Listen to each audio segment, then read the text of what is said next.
આજની ધર્મકથા. પ્રણામ. મહાપુરુષો અને યુગ પુરુષોના જીવન ચરિત્રમાં જે રીતે આપણે છેલ્લા કેટલાક સમયથી તરી રહ્યા છીએ એ પ્રવાહમાં, એ પ્રવાહની ગતિને આગળ વધારતા હવે એક એવા યુગ પુરુષ, એવા મહાપુરુષને સ્પર્શવાનો પ્રયત્ન કરવો છે કે જેમણે આ જીન શાસનને એક એવો આયામ આપ્યો કે જે તે સમયે બીજે ક્યાંયથી પણ મળવો મુશ્કેલ હતો. દરેક વ્યક્તિની પ્રકૃતિ અલગ અલગ રહેવાની, દરેક વ્યક્તિ અલગ અલગ જન્માંતરીય સાધના લઈને આવે છે, દરેક વ્યક્તિ.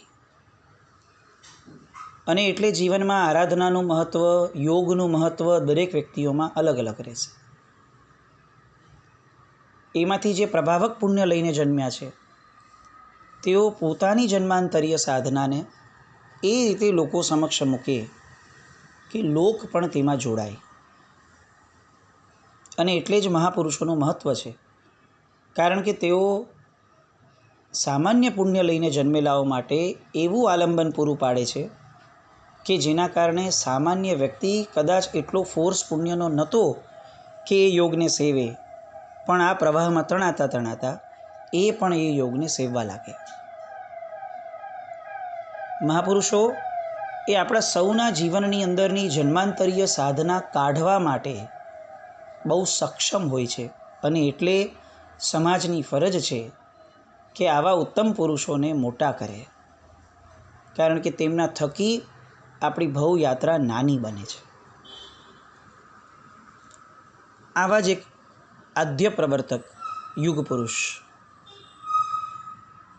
જેમના પહેલાં કોઈ વ્યક્તિએ આ ફિલ્ડની અંદર આટલી મોટી મહારત હાંસલ કરી અને જાહેર ક્ષેત્રમાં પ્રેરણા કરી હોય એવું બહુ લાઉડલી શક્ય નથી થયું. જેમના બાદ કોઈએ આજ સુધી એમનાવાળા પર્ટિક્યુલર ટૉપિકને છેડી અને મહારત હાંસલ કરી હોય એવું પણ ધૂંધળું દેખાય છે. ઇંગ્લિશમાં એક વર્ડ છે કે ઘણા વ્યક્તિ પાછળ ઓનલી શબ્દ લગાડાય, he is the only person,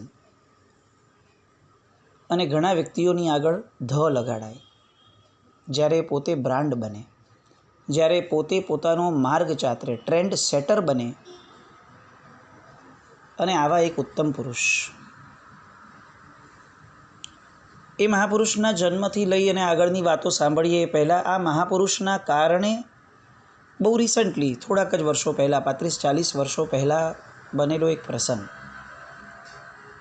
એ પ્રસંગને સ્પર્શવો જરૂરી લાગે છે. તો આપણે સમજી શકશું કેટલેક અંશે કે આ મહાપુરુષના મનમાંથી જે વલોણું નીકળ્યું હતું અને એ વલોણાના કારણે આજે પણ કેટલાય જીવનો પોતાની રીતે પરાવર્તન અને પરિવર્તન પામી રહ્યા છે. વાત છે રાજનગરની.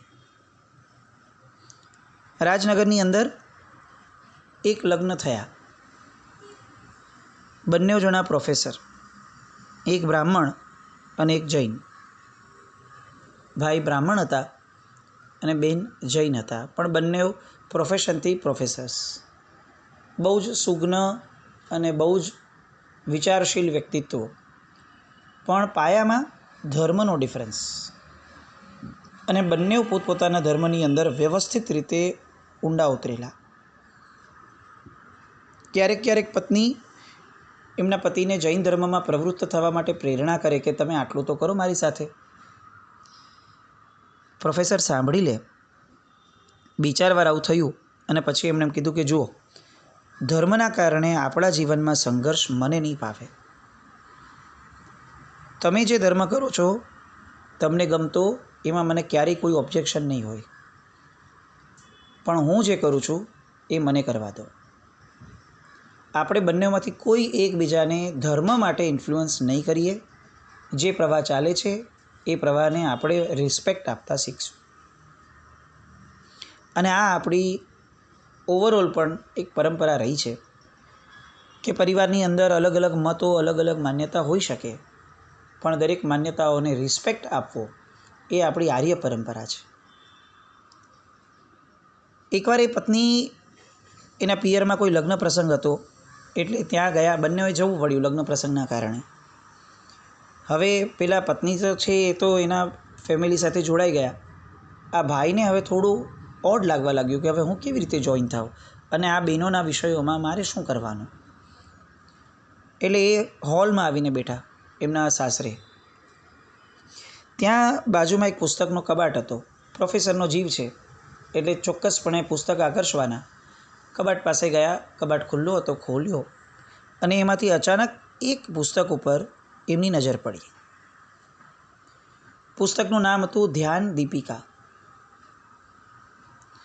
નામ સાંભળી અને રસ પડ્યો અને ત્યાર પછીથી એ વાંચવાનું શરૂ કર્યું. એ બેઠા પુસ્તક વાંચતા વાંચતા કેટલો સમય થયો એ ખબર જ ન પડી. કાર્યક્રમ પૂર્ણ થઈ ગયો. પત્ની બોલાવવા આવ્યા કે તમે ક્યાં હતા, અમે બધા તમને ક્યારના ગોતતા હતા. અને ત્યારે એમને ખ્યાલ આવ્યો કે અચ્છા, કાર્યક્રમ પૂરો પણ થઈ ગયો, આટલો બધો સમય વહી ગયો, તમે કોઈએ મને બોલાવેલો પણ મને ખ્યાલ નથી. તરત જ એ નીકળતા પહેલાં ઘરના વડીલને પૂછવા ગયા કે આ પુસ્તક જે છે એ મને બહુ ગમ્યું છે. અને અધૂરી વાતે તરત સામેથી જવાબ આપ્યો કે લઈ જાઓ, વસાવેલું મેં, બહુ જ હોંશથી વસાવેલું, પણ મને વાંચવાનો સમય મળ્યો નહીં અને મને એવું લાગે છે કે હું સમય કાઢી પણ નહીં શકું. તમને ગમ્યું હોય ને તો તમે લઈ જ જાઓ, ચોક્કસ લઈ જાઓ. સારું, એટલે પુસ્તક લઈને આવ્યા. રોજ વાંચે. એકનું એક પુસ્તક આખું પૂર્ણ થયા પછી પણ વારંવાર વાંચે. અને જ્યારે વાંચે ત્યારે દુનિયા ભૂલી જાય. આ રીતે પુસ્તકને વાંચતા વાંચતા હંમેશા બહાર જાય તો પણ એમને સાથે રાખવાનું મન થયું. ક્યારેક બહારગામ જાય તો પણ સાથે રાખવાનું મન થયું. જીવનમાં આપમેળે અનેક પરિવર્તનો આવવા લાગ્યા. અને એમાં એક સાધુ ભગવંત સાથે બેસવાનું થયું કેટલાક વર્ષો પછીથી. અને એમણે વાતચીત કરતાં પોતાના શબ્દોમાં ટાંકીને કહ્યું કે મારા જીવનમાં પરિવર્તન લાવનાર જો કોઈ હોય તો તે છે આ ધ્યાન દીપિકા નામનું પુસ્તક. આ પુસ્તક મને એટલું બધું ગમે છે કે હું સાહેબ કલ્પના કરું છું કે કોઈ વખત સ્ટીમરમાં મારે જવું પડશે, મધદરિયે તોફાન આવશે, સ્ટીમર હાલોક ડોલોક થશે અને એ સમય કેપ્ટન અગર આવીને મને કહેશે કે તમારો બધો સામાન સમુદ્રમાં ફેંકી દો, નહીં તો આ વધારે પડતા સામાનના કારણે અને એના ભારના કારણે આ સ્ટીમર ડૂબી જશે. ત્યારે સાહેબ હું બહુ દ્રઢપણે કહું છું કે હું મારો બધો સામાન ફેંકી દઈશ, પણ આ ધ્યાન દીપિકા નામનું જે પુસ્તક છે એને મારી છાતી સાથે વળગાવીને હું રાખીશ. હું જીવીશ તો આ ધ્યાન દીપિકા સાથે, અને કદાચ મારે મરવું પડે તો પણ ધ્યાન દીપિકા સાથે. એ ભાઈ અમદાવાદના રાજનગરના પ્રોફેસર, જે સાધુ ભગવંતની સાથે આ વાત થઈ, એ મહાત્મા એટલે પૂજ્ય પ્રદ્યુમ્ન સુરી મહારાજ સાહેબ, શાસન સમ્રાટ સમુદાયના. અને જે ધ્યાન દીપિકા પુસ્તકની આ વાત થઈ છે એ ધ્યાન દીપિકા પુસ્તકના લેખક એટલે પરમ પૂજ્ય યોગનિષ્ઠ આચાર્ય ભગવંત શ્રીમદ વિજય કેસર સુરીશ્વરજી મહારાજ. આવા કેટલાય પુસ્તકો સાહેબના અને આવી કેટલીય પરિવર્તનની ધારાઓ લોકોના જીવનમાં. આ બધાને આજથી ઉલેચવાનો પ્રયત્ન શરૂ કરીએ.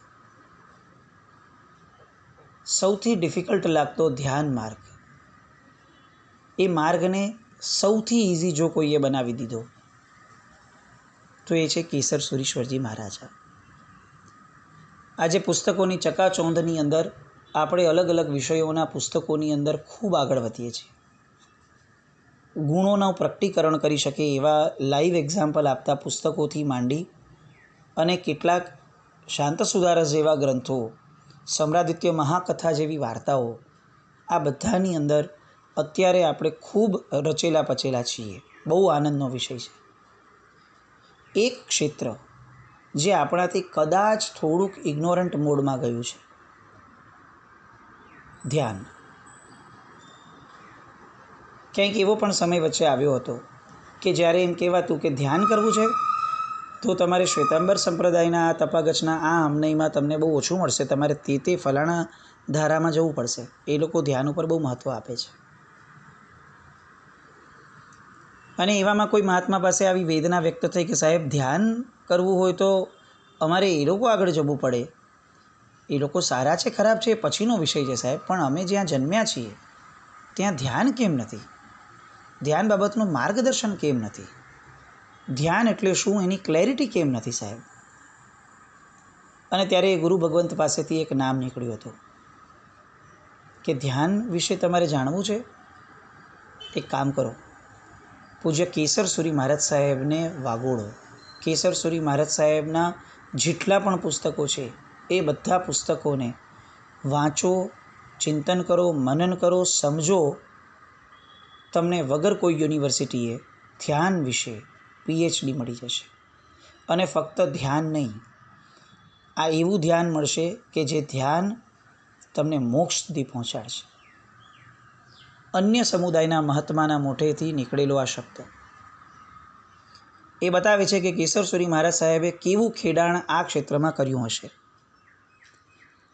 એમના અનેક ગ્રંથો, વલ્લભસુરી મહારાજ સાહેબના એક મહાત્મા,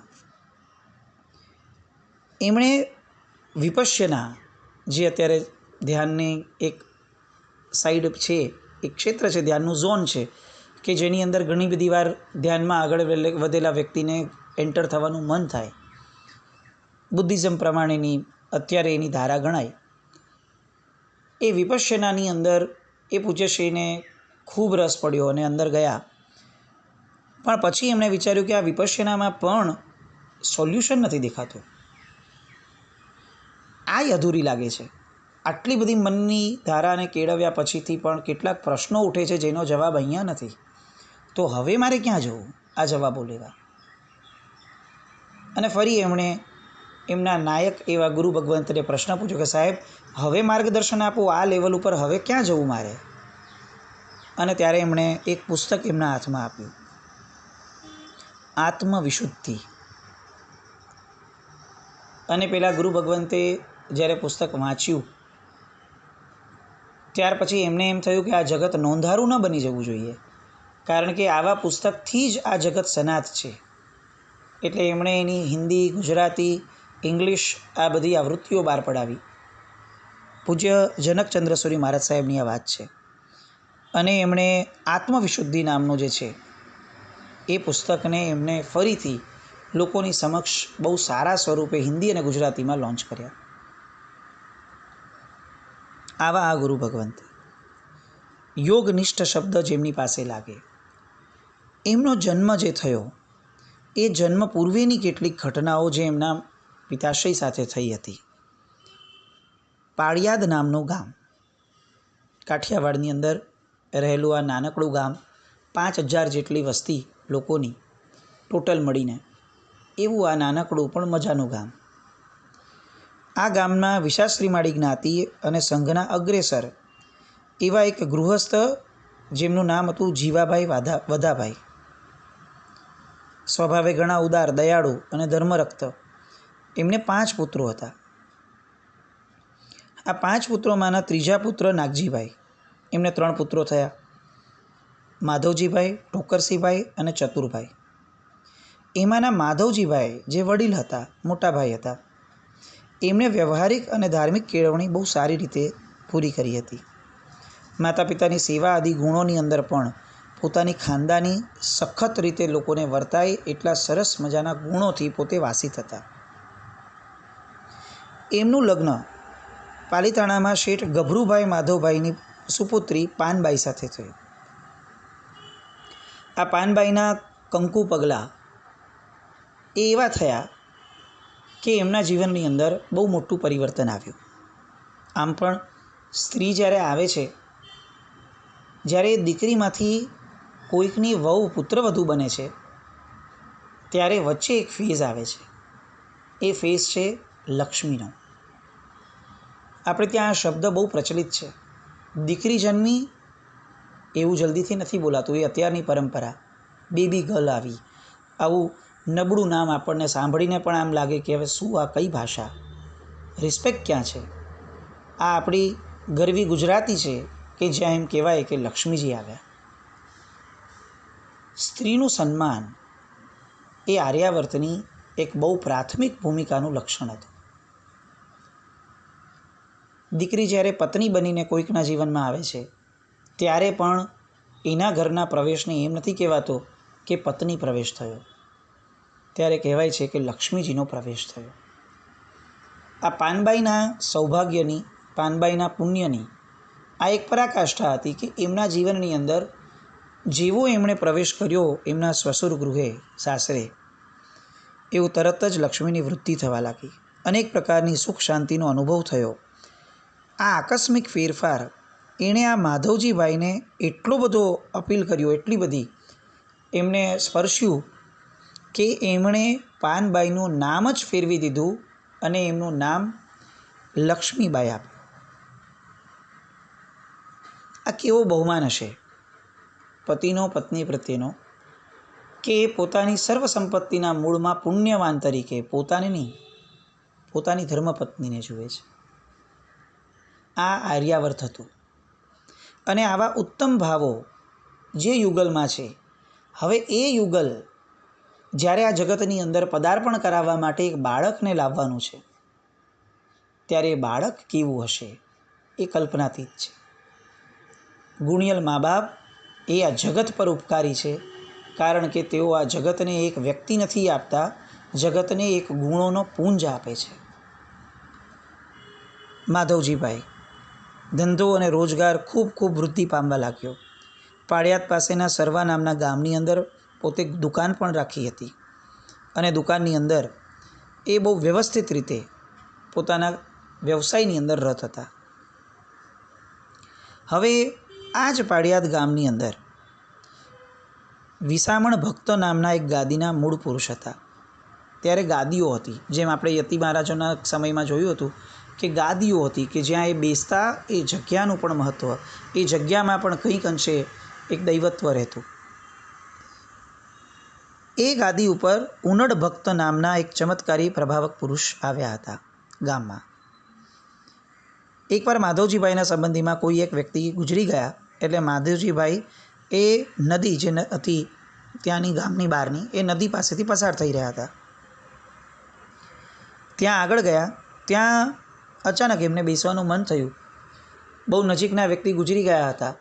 આજનો જમાનો નથી કે જ્યાં સ્મશાનમાં પણ મોબાઈલો ચાલે અને સ્મશાનમાં પણ ભવિષ્યની ભયંકર જાણે એક ચિંતા હોય એવો દોર આપણા મગજમાં છવાયેલો હોય. આ એ સમય હતો કે જ્યાં સ્મશાનમાં જતાં તરત જ જગતની ક્ષણિકતા માટેનો વિચાર પ્રગટતો. આજે આ ગયો છે, કાલે હું પણ હોઈશ, આવો એક વિચાર એ સ્મશાન પ્રગટાવતો અને એટલે સ્મશાનો પણ ઉપકારી રહેતા. આ સ્મશાનમાંથી નીકળતા માધવજીભાઈ અચાનક એમના પગ અટક્યા, નદીના કિનારે જ હતા અને મનમાં આ ભાવ સ્ફુર્યો કે આ કેવું જગત છે, કેટલી ક્ષણિકતા છે, અને સંસારની અસારતાનો સહજ વિચાર કરતા હતા. આપણે ત્યાં વૈરાગ્ય દરેક ક્રિયામાં હતો અને એવરી ટાઈમ દરેક વૈરાગ્યનો એન્ડ દીક્ષા હોય એ રીતે લોકો નહોતા માનતા, કારણ કે વૈરાગ્ય જીવનની પણ જરૂરિયાત હતી. સાંસારિક જીવન જીવવું હોય તો પણ વૈરાગી રહેવું પડે, આ માન્યતા આપણે ત્યાં હતી અને એના કારણે જ આપણો સંસાર ગમે તેવો હતો પણ અતિશય પાપવાળો ન હતો. આજે આપણે ત્યાં દીક્ષા જીવન ખૂબ સરસ વધ્યું, પણ શ્રાવક જીવનમાંથી આ માન્યતા પલટાઈ ગઈ કે ભલે સંસારમાં બી રહેવું હોય તો પણ વૈરાગ્ય તો જોઈએ ને. આ વાત સમૂળગી જાણે સાફ થઈ ગઈ હોય અને આપણે આમ જાણે ખુલ્લે આમ પાપ કરવા માટેનું લાઇસન્સ મળી ગયું હોય, એવા પાપોમાં આપણે રત થઈ ગયા. પણ આ જમાનો એ નથી. આ જમાનો સુગ્ન સજ્જન વ્યક્તિઓનો છે, ધર્મ કરતા અને પાપ ભીરુતાવાળા વ્યક્તિઓનો છે. નદીના કિનારે બેઠા છે અને ત્યાં અચાનક એક યોગી પુરુષ અચાનક આવી ગયા. એ યોગી પુરુષ એટલે આ ઉનડ ભક્ત. એ મહાત્માને જોઈ તરત માધવજી ઊભા થયા અને એમના ચરણમાં મસ્તક નમાવ્યું. ઉનળ ભક્તોએ એમની નમ્રતા જોઈ, એમનું તેજસ્વી લલાટ જોયું અને એમને પૂછ્યું કે તમારું નામ શું છે ભાઈ? જવાબ મળ્યો માધવજીભાઈ. પૂછ્યું કે બધું બરાબર છે? અને એમણે કીધું ઠીક છે બાપુ, આપની કૃપા હોય તો પછી બીજું શું જોઈએ? આ લઘુતા, આ નમ્રતા, સંતો પ્રત્યેનો બહુમાન, આ આર્યાવર્તની કેટલી જબરદસ્ત ગરિમા છે. ફરીથી યોગીએ પૂછ્યું, ભાઈ તમને કોઈ સંતતિ છે, દીકરા દીકરીઓ છે? અને જવાબમાં જણાવ્યું કે ના બાપુ, કંઈ નથી. તરત જ એ યોગી પુરુષ જાણે દૂરના ભવિષ્યમાં જોઈ રહ્યા હોય એ રીતે આકાશમાં જુએ છે અને બીજી સેકન્ડે એ આકાશમાંથી જાણે એમને કંઈક મળ્યું હોય, એ પાસ ઓન કરવા માટે તત્પર બન્યા હોય એ રીતે એમની પર દ્રષ્ટિ ફેંકી, હાથ મૂક્યો અને આશીર્વાદ આપ્યો અને બોલ્યા, તમને 6 પુત્ર રત્નો સાંપડશે. માધવજીભાઈએ આશીર્વાદ લીધા અને મસ્તક ઝુકાવી સ્વીકાર કર્યો એ ભવિષ્યનો. અને ત્યાર પછીથી શું થયું, એમાંના કયા પુત્રએ કઈ રીતે આ જગતની દિશા બદલાય એવો પ્રયત્ન કર્યો, આવતીકાલે જોઈએ. જીનાજ્ઞા વિરુદ્ધ કંઈ પણ બોલાયું હોય તો મિચ્છામિ દુક્કડમ. જૈનમ જયતિ શાસનમ.